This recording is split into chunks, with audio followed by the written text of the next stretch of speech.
it's not easy to acknowledge humanity. Humans are wired to desire emotional connections with other people, but we often have trouble practicing it. So, and one of the best examples of this is the medical field. So I haven't been a nursing student for very long, just a little bit over a semester, but I've been a part of the healthcare system since I was born. In fact, everyone has. And everyone will encounter the healthcare system at various points in their life, no matter who they are, no matter where you live, what you do. Healthcare professionals are there. So nurses are an integral part of a person's life, one would say.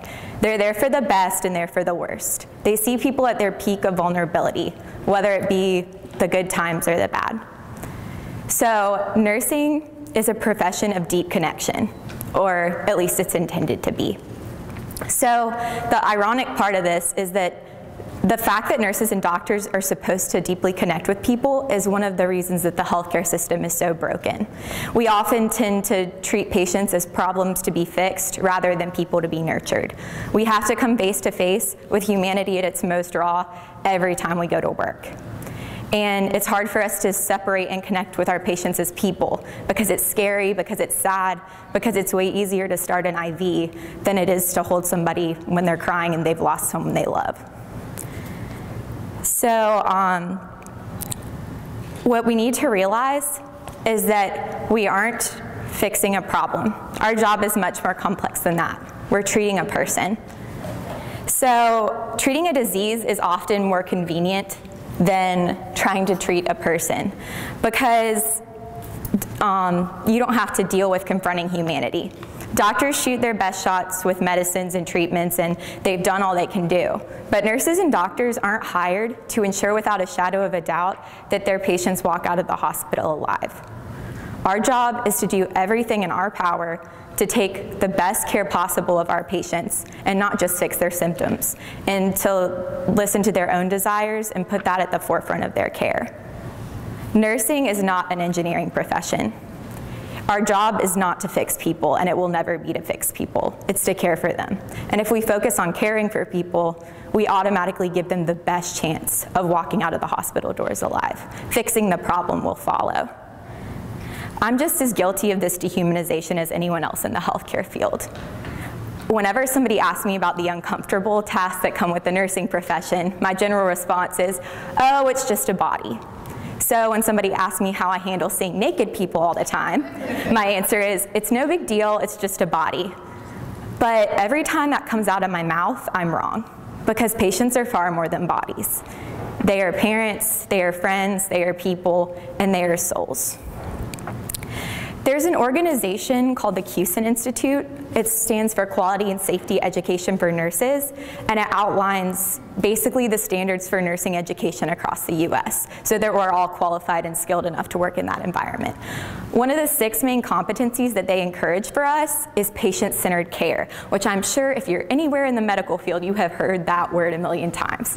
So basically, patient-centered care is why we give report at the bedside of the patient. It's why we ask about their hobbies and their cultural concerns and document it in their health history. It's why we do almost everything that we do. And what CUSIN outlines as a suggestion for nurses to approach patient-centered care is to value seeing healthcare situations through the patient's eyes.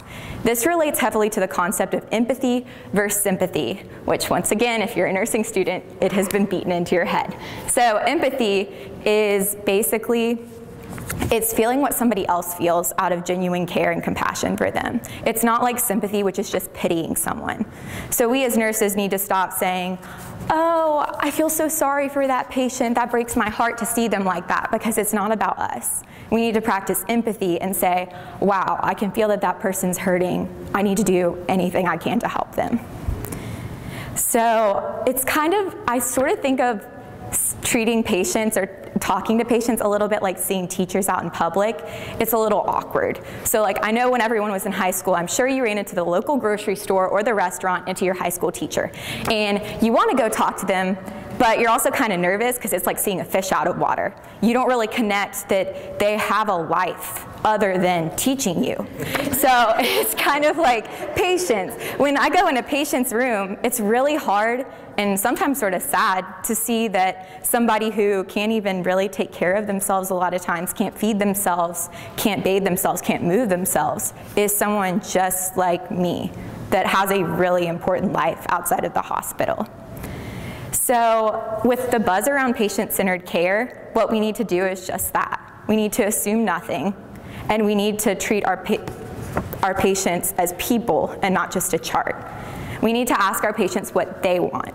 When I was working, I went in for a morning report, and I had a patient he was in the process of being diagnosed for depression with no existing diagnosis. The nurses told me to sort of stay out of his way because he didn't really want to talk to anyone, but to sort of watch for signs and symptoms, and he had them all. He was eating almost nothing. He slept every time I went in the room, and I could barely wake him up to even take his blood pressure. But when his lunch came, I asked him if he wanted me to stay and eat with him or if he wanted me to step out while he ate, and he asked me to stay. And in about 15 minutes or so, I had him smiling and laughing, and he ate a lot more of his lunch than he had been eating. So maybe his issue was lack of human connection, and maybe it was my job as the nurse to try just a little bit harder to get through to him.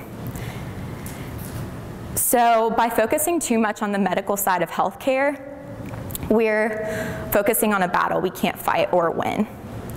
At the end of the day, we can't control the fate of our patients, and we can't bring anyone we lose back to life. We can't play God, but we can make the best out of the worst situation by treating our patients first and foremost as people. So this dehumanization that exists in the healthcare system exists a lot because of inconvenience. It's very easy to treat a medical problem. It's easy to give a medicine, it's easy to perform a surgery, but it's markedly more difficult to emotionally and physically treat a whole person. So if we as nurses and doctors are so set on fighting a disease, let's fight the toughest of them all, the lack of genuine empathy and compassion that exists not only in the healthcare field, but in the world. Because the improvement of the healthcare system starts with us, and because we all know that our patients are far more than just bodies.